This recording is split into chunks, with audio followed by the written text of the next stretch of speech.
Welcome to Just Asia, AHRC TV's weekly human rights program. These are the headlines.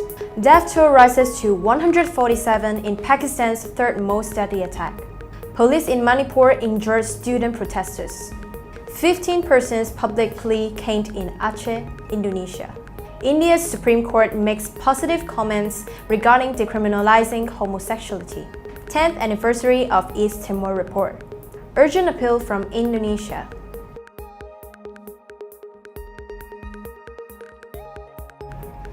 Welcome to AHRC TV's Just Asia. I'm Alexandra.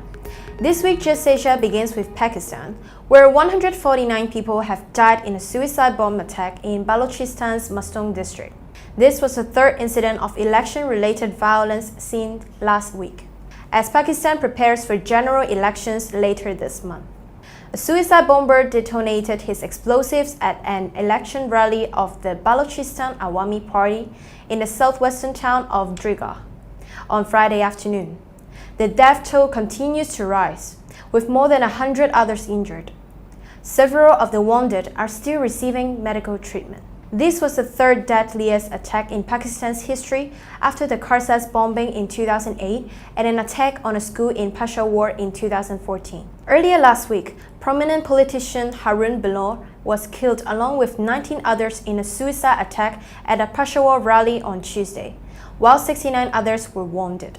On Friday, another explosion targeted an election rally hosted by the Jewish religious political party in the northwestern town of Banu, killing at least 4 people and wounding 19 others.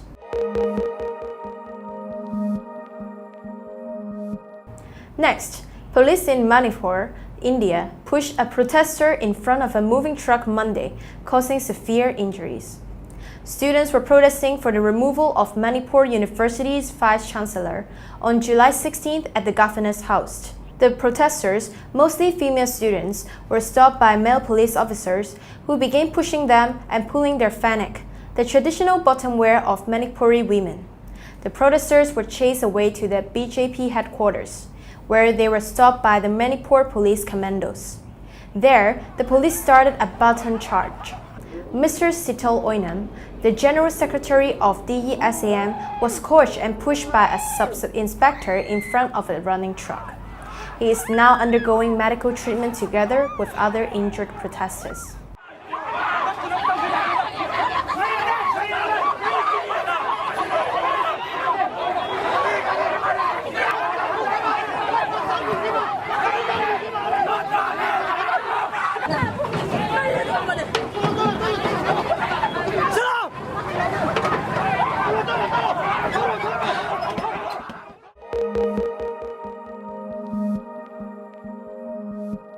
Next, in Indonesia's conservative Aceh province, 15 people, including 5 women, were punished with public caning last Friday for violating Sharia law.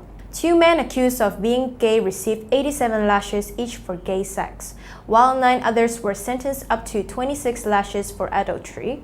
4 people were caned for being drunk, including 1 woman who received 27 lashes. Carried out after Friday prayers, the flogging was attended by hundreds of spectators, including children, outside the Baitur Rahim Mosque in Banda Aceh, the provincial capital. Prior to the sentences being carried out, the detainees were given health checks and declared strong enough to undergo the punishment. Unlike the rest of Indonesia, Aceh province follows strict Islamic laws, which makes sexual activity outside marriage and same-sex relations illegal.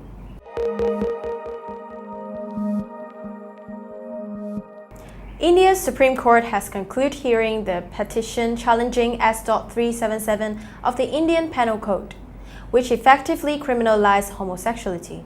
The 5-member bench hearing the petition to decriminalize gay sex has made positive observations regarding the fundamental rights of the LGBT community.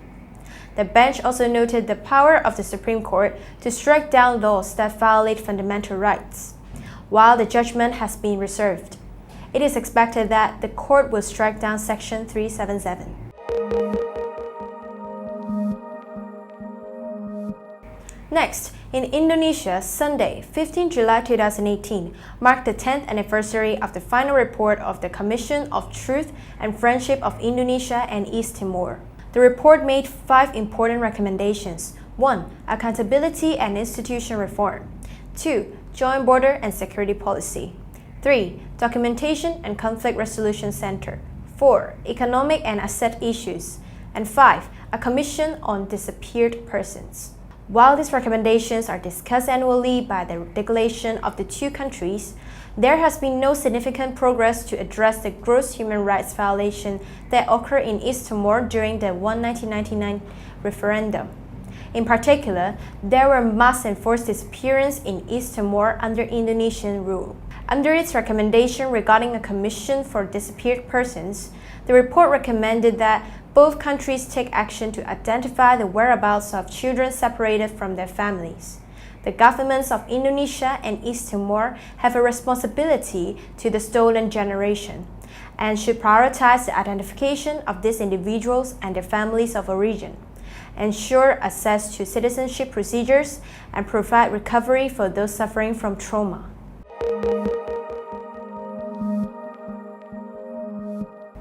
Finally, the Urgent Appeals Weekly features one case from Indonesia.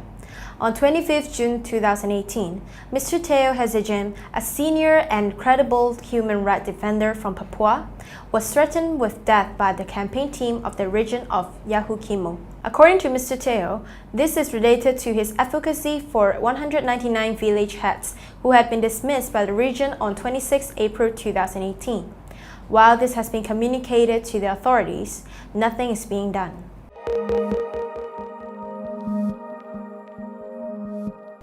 That is all for this episode of Just Asia. For more on this and other issues, please visit www.humanrights.asia or www.alrc.asia/justasia. Thank you for watching and see you next week.